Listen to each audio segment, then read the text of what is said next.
رزق بڑھانے کا وظیفہ بتاتا ہوں، تجربہ نہ کرنا، یقین سے کرنا، چونکہ تجربہ ہوگا میری بات مولوی طارق جمیل گل کی تھی آئی کر کے وینے ہیں، ٹھیک ہے کرو تجربہ کرو۔ میرے نبی کی بات کا تجربہ نہیں ہوتا، یقین سے ہوتا ہے۔ میرے نبی کی بارگاہ میں ایک شخص آ کے عرض کرتا ہے یا رسول اللہ تنگی بڑی ہے،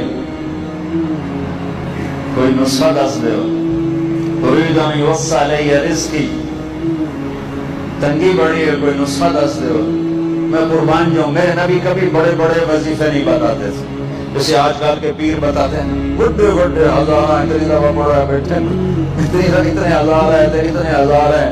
میرے نبی چھوٹے چھوٹے بتاتے تھے اپنی امت پر شفقت اور رحمت کے لیے۔ تو میرے نبی نے سنو آپ سارے کر سکتے ہو سارے، میرے نبی نے فرمایا ادم علی الطہارہ یوسع علیک رزق، میرے دوست باوضو رہا کر تیرا رزق بڑھ جائے گا۔ کوئی زور گندا وضو، ایک لوٹا پانی چاہیے، گرمیوں میں ویسے ہی مزہ ہے، سردیوں میں گرم پانی مل جاتا ہے، باوضو رہو۔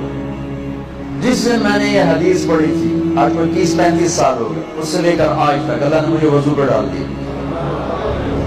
تم باوضو رہو، تجربہ نہ کرے آجے، تجربہ کرے تو پھر وعدہ کوئی نہیں، یقین سے کرو، یقین سے اللہ رزق بڑھائے گا، بڑھائے گا۔ سچ بولنا ہے، دھوکہ نہیں دینا ہے، جھوٹ نہیں بولنا ہے، فراڈ نہیں کرنا ہے، رشوت نہیں لینی ہے، دو نمبری نہیں کرنی ہے، ملاوٹ نہیں کرنی ہے، کسی سے لڑے ہوئے اس سے صلح کر لو، ماں باپ ناراض ہیں پاؤں پکڑ کے پاؤں چوم کے معافی مانگ لو، بیوی سے لڑائی ہے اللہ کے واسطے صلح کرو۔